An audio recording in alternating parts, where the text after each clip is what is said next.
ప్రభు అయిన యేసుక్రీస్తు నామములో ప్రతి ఒక్కరికి వందనాలు తెలియజేస్తున్నాను. దేవుడు మనందరికీ అనుగ్రహించినటువంటి సమయాన్ని బట్టి దేవునికి వందనాలు.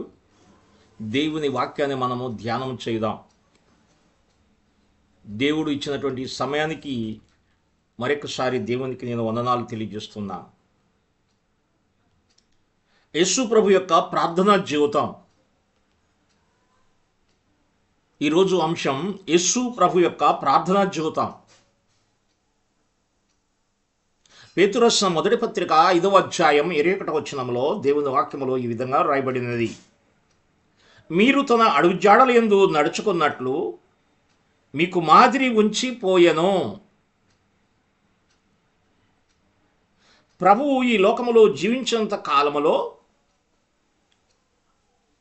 ఎక్కువ భాగమును ప్రార్థనలో గడిపాము.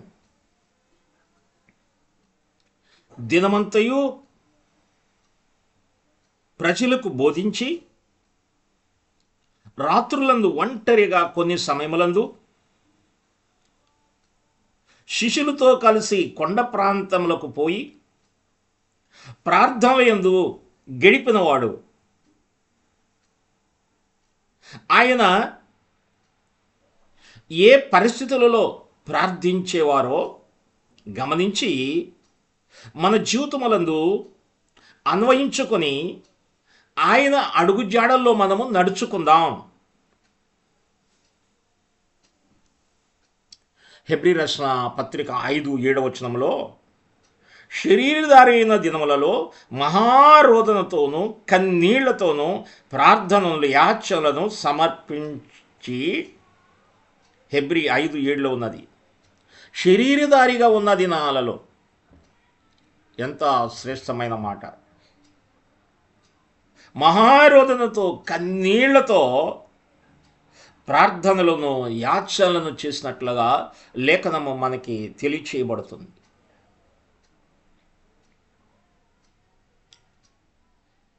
ఒకటి, సేవ తొలి దినాలలో యేసు ప్రభు ప్రార్థనలో గడిపెను.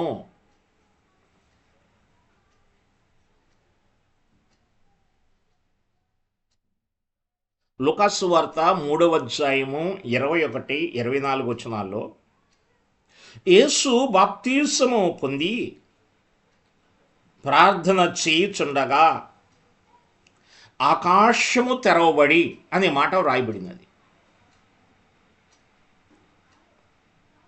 మార్కు సువార్త 1వ అధ్యాయం 35 వచనంలో,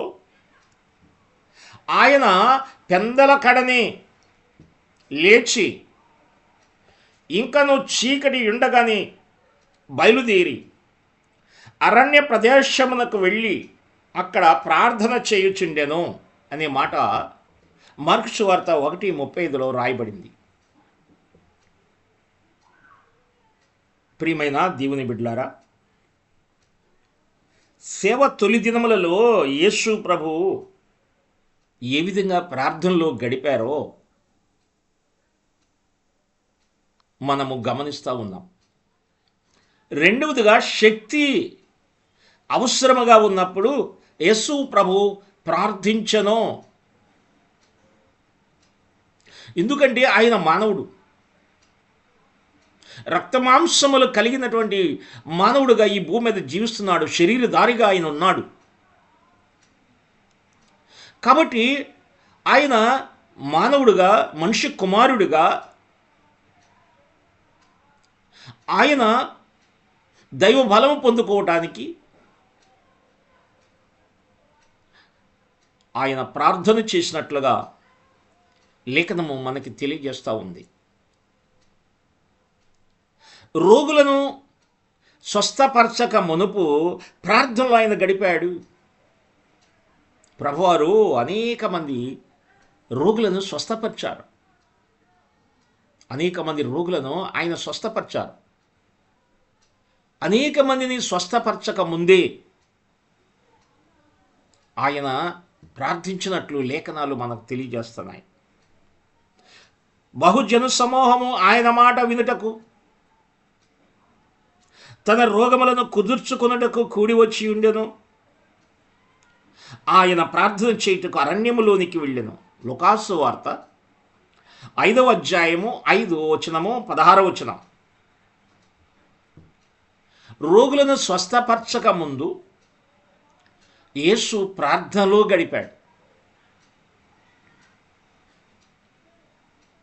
అదేవిధంగా దేవుని వాక్యంలో తుఫాను గద్దించక మునుపు ప్రార్థనలో ఆయన గడిపాడు.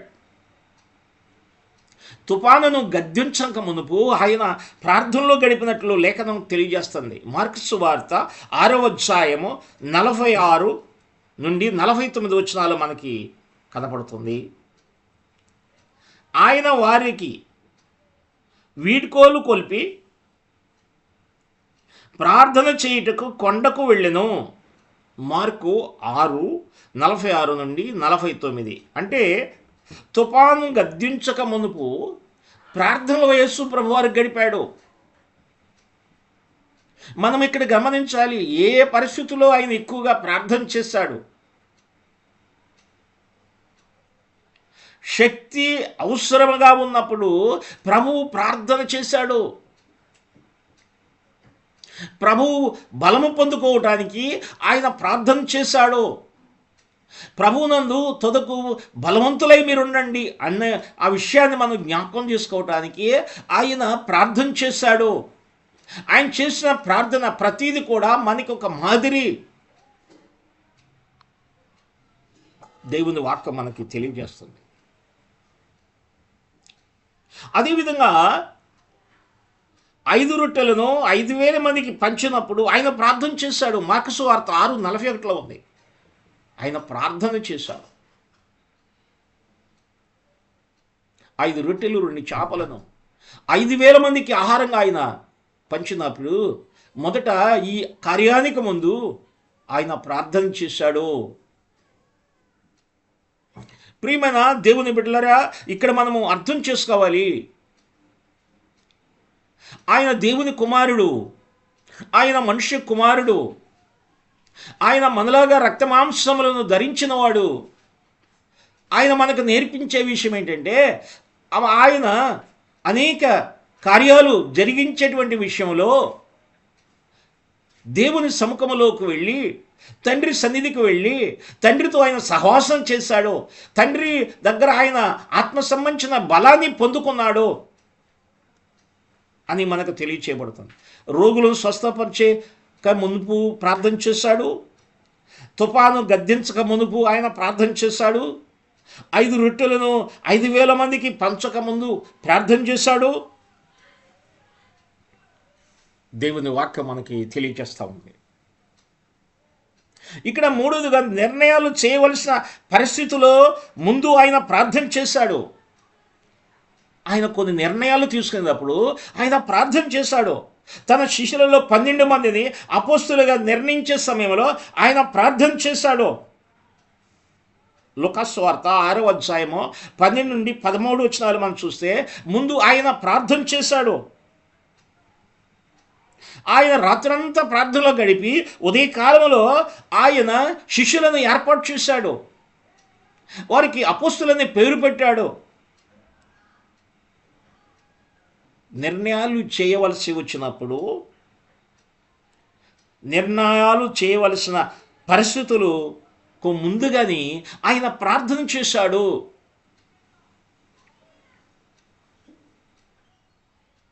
నాలుగవదిగా ముఖ్యమైన ఉపదేశము ఇవ్వక ముందు ప్రార్థన చేశాడు ఆయన. లూకాసు వార్త 9వ అధ్యాయము 18 నుండి 21 చూస్తే ఆయన తన శిష్యులకు తానే క్రీస్తునని ముందుగా చెప్పినట్లుగా లేఖనం మనకు తెలియచేయబడుతుంది.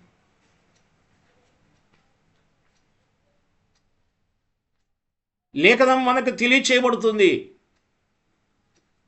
ఇక్కడ మనము గమనించవలసిన వారుగా ఉన్నాం, ప్రియమైన దేవుని బిడ్డలారా. కాబట్టి ఇక్కడ ప్రాముఖ్యమైన ఉపదేశము ఇవ్వకముందు ఆయన ప్రార్థన చేశాడు. ఎందుకు ప్రార్థన చేశాడంటే ఆయన చెప్పాడు, నేను క్రీస్తుని, అందుల చేతికి నేను అప్పగించబడతాను, నన్ను వారు హింసిస్తారు, వారు నన్ను సిలువ వేస్తారు, నేను మరణిస్తాను, 3వ దినాన తిరిగి లేస్తాను. ఈ విషయాలు చెప్పకముందు యేసు ప్రభు ఆయన ప్రార్థన చేశాడు. ప్రియమైన దేవుని బిడ్డలారా, రూపాంతర కొండపై తన మహిమను ప్రత్యక్షపరచుకొనుటకు ముందు ఆయన ప్రార్థన చేశాడు.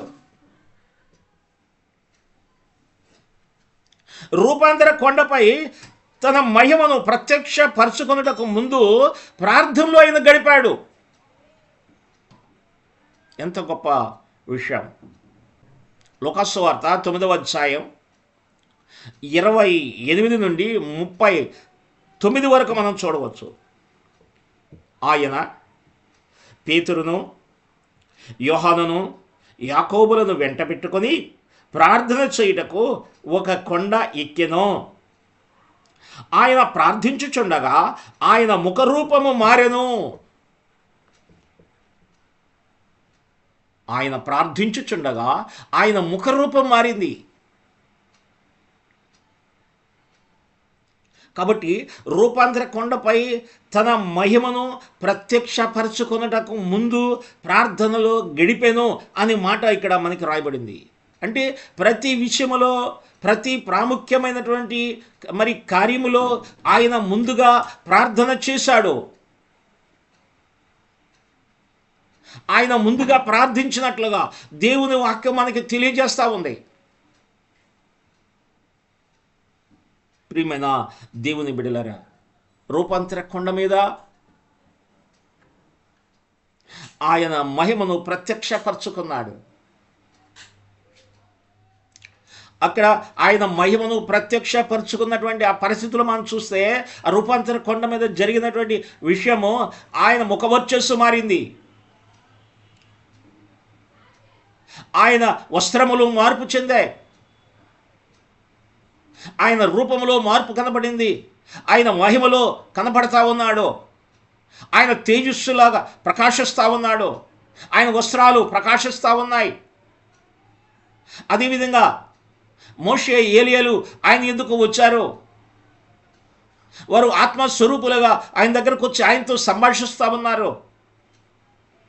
ఈ దృశ్యాన్ని చూస్తున్నప్పుడు శిష్యులు భయపడ్డారు, సాగిలపడ్డారు. అదే కాదు, పేతురు భక్తుడు అంటున్నాడు, అయ్యా ఏలియాకొకటి, మోషేకొకటి, మీకు ఒకటి ఇక్కడే ఈ కొండ మీద పర్ణశాలలు కడదాం, మేము ఇక్కడ పర్ణశాలలు కడదాం అని విషయాలు వారు మాట్లాడుతున్నారు. వారు భయపడుతున్నారు. ఈయన నా ప్రియకుమారుడు, ఈయన మాటదే మీరు వినాలి అని మాటలు వినపడుతున్నాయి. ఇలాంటి పరిస్థితుల్లో శిష్యులు భయపడ్డారు. అయితే వారు తదుపరి లేచి చూచినప్పుడు యేసు ఒక్కడే అక్కడ కనపడ్డాడు. ఇలాంటి ప్రత్యక్షత శిష్యులు చూశారు. కాబట్టి ఈ పరిస్థితుల కంటే ముందుగా యేసయ్య ప్రార్థన చేశాడు. ఆయన మహిమ పరచబడక ముందు ఆయన ప్రార్థన చేశాడు అనేది మనం ఇక్కడ అర్థం చేసుకోవాల్సిన వారుగా మనం ఉన్నాం దేవుని వాక్యంలో. కాబట్టి విజ్ఞాపన అవసరమైనప్పుడు ప్రార్థన చేశాడు ఆయన. యోహాను సువార్త 17వ అధ్యాయం 1 నుండి 20 వచనాలు.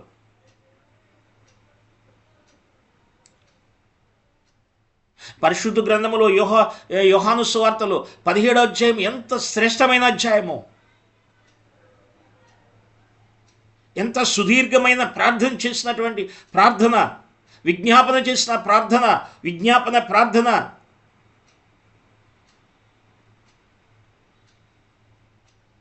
ఇక్కడ మనకు కనపడుతుంది. విజ్ఞాపన అవసరమైనప్పుడు యేసు ప్రభు ప్రార్థన చేశాడు. యోహాను సువార్త 17వ అధ్యాయం 1 నుండి 20 వచనాలు మనం చూస్తే మనకు తెలుస్తుంది. ఇందుట్లో దేని నిమిత్తం ఆయన విజ్ఞాపన చేశాడు?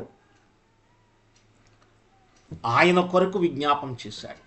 5వ వచనం, తండ్రి నేను నీ యొద్ద ఉన్నప్పుడు ఏ మహిమలో ఉన్నానో ఆ మహిమతో నన్ను మహిమపరచు. ఆయన కొరకు ఆయన విజ్ఞాపన చేశాడు.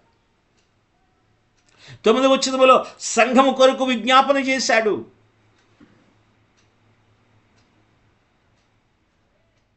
11వ వచనములో సంఘము ఐక్యత కొరకు ఆయన ప్రార్థన చేశాడు. అంటే తండ్రి, మీరు నేను ఎలాంటి ఐక్యత కలిగి ఉన్నామో అట్లాగే వాక్యం ద్వారా నా యొద్దకు వచ్చిన వారు, వాక్యం విన్నవారు ఎవరైతే ఉన్నారో వారు కూడా తండ్రిగా కుమారునిగా మీకున్న ఐక్యత, వారు కూడా అలాంటి ఐక్యత కలిగి ఉండాలి అని ఆయన ప్రార్థన చేశాడు. సంఘము ప్రత్యేకత కొరకు ఆయన ప్రార్థన చేశాడు. 13, 15, 17 వచనాల్లో సంఘము ప్రత్యేకత కొరకు ప్రార్థన చేశాడు. సంఘము ప్రత్యేకంగా ఉండాలి. లోకము నుండి వేరు చేయబడింది. లోకములో నుండి, చీకటిలో నుండి వెలుగులోకి వచ్చింది సంఘం. దేవుని వాక్యం ద్వారా వీరు వెలుగులోనికి వచ్చారు. లోకము నుండి వేరు చేయబడ్డారు. లోకము నుండి ప్రత్యేకించబడ్డారు. కాబట్టి సంఘం యొక్క ప్రత్యేకత కొరకు ఆయన ప్రార్థన చేసినట్లు మనం చూస్తున్నాం. విజ్ఞాపన అవసరమైనప్పుడు ఆయన ఏ విధంగా ప్రార్థన చేశాడో యోహాను సువార్త 17వ అధ్యాయం మనకు తెలియజేస్తూ ఉంది. రాబోతున్న విశ్వాసుల కొరకు ఆయన ప్రార్థన చేశాడు. 20వ వచనము, 21వ వచనం. ఈ మాట ఎంత సంతోషకరమైంది. ఆయన ఉన్నప్పుడు ఆయన వాక్యాన్ని అంగీకరించిన వారే కాదు, తన శిష్యుల ద్వారా వాక్యమును అంగీకరించిన వారే కాదు, తర్వాత సంఘము ద్వారా, దేవుని సేవకుల ద్వారా వాక్యమును అంగీకరించిన వారే కాదు. 2000 సంవత్సరాల క్రితము నుండి ఎవరైతే దేవుని సువార్త అంగీకరించారో, ఆయన యుద్ధకు వచ్చారో వారే కాదు, ఇంకా రాబోతున్న వారి కొరకు, ఇంకా రాబోతున్న వారి కొరకు, లోకం నుండి వేరు చేయబడే వారి కొరకు, ఇంకా సువార్తకు లోబడిన వారి కొరకు, ఆయన ఆహ్వానాన్ని అంగీకరించిన వారి కొరకు, వచ్చిన వారి కొరకు, వచ్చేవారి కొరకు, భవిష్యత్తులో రానున్న వారి కొరకు కూడా ఆయన ప్రార్థన చేస్తున్నాడు.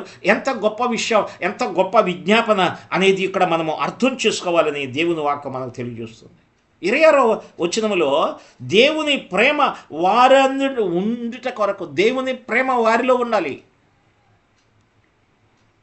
తండ్రి ఎలాంటి ప్రేమ గలవాడో, కుమారుడు ఎలాంటి ప్రేమ గలవాడో, తండ్రి కుమారుడు ఏ విధమైన ఐక్యత కలిగి ప్రేమ కలిగిన వారుగా ఉన్నారో, సంఘములో ఉన్న విశ్వాసులు ఆ విధమైన ప్రేమ కలిగి ఐక్యత కలిగి ఉండాలని ఆయన ప్రార్థన చేశాడు. వారి యందు కూడా ప్రేమ కనపడాలి. అదేవిధంగా లూకాసు సువార్త 23:34 వచనంలో కూడా తన్ను బాధించిన వారి కొరకు ప్రార్థించాడు. తన్ను బాధించిన వారి కొరకు ఆయన సిలువలో ఆయన తన్ను బాధించిన వారి కొరకు ప్రార్థించాడు. వారు కూడా క్రీస్తును అంగీకరించాలి. వారు కూడా సిలువ యొద్దకు రావాలి. వారు కూడా సత్య సువార్తను అంగీకరించాలి. వారు కూడా చీకటి నుండి విడిపించబడాలి అని ఆయన ఉద్దేశం. హింసించిన వారు, బాధించిన వారు, హేళన చేసిన వారు, అవమానపరిచిన వారు, వారందరికి కూడా, వారి కొరకు కూడా ఆయన ప్రార్థన చేశాడు. తండ్రి, వీరేమి చేయుచున్నారో వీరు ఎరుగురు కనుక వీరిని క్షమించు నాయనా. నేను ఎవరినో వారు ఇంకా గుర్తించలేకపోయారు. నా విషయంలో ఏం చేస్తున్నారో వారికి తెలియట్లేదు. వారు గుర్తించలేని వారుగా ఉన్నారు. వారు ఆత్మ సంబంధించిన అంధులుగా ఉన్నారు. వీరిని క్షమించునైనా, వీరిని క్షమించునైనా అని ప్రభువారు వారి కొరకు ప్రార్థన చేశాడు. గొప్ప వేదంతో గెత్సేమనే తోటలో ప్రార్థన చేశాడు యేసు ప్రభువారు. లూకాసు సువార్త 22:44 ఆయన వేదన పడి మరింత ఆతురుగా ప్రార్థన చేయుచుండగా ఆయన చెమట నేల పడుచున్న గొప్ప రక్త బిందువలే ఆయన వేదంతో ఆయన ప్రార్థన చేశాడు గెత్సేమనే తోటలో. చెమట మరి గొప్ప రక్త బిందువుగా మారిపోయింది. ఆయన మూలుగుతూ ప్రార్థన చేశాడు, వేదన పడుతూ ప్రార్థన చేశాడు, కన్నీటితో ప్రార్థన చేశాడు, మహారోదనతో ప్రార్థన చేశాడు. దేవుని వాక్యం మన కొరకు తెలియజేస్తుంది. ప్రియమైన దేవుని బిడ్డలారా, ఇక్కడ మనము ఆలోచన చేయాలి.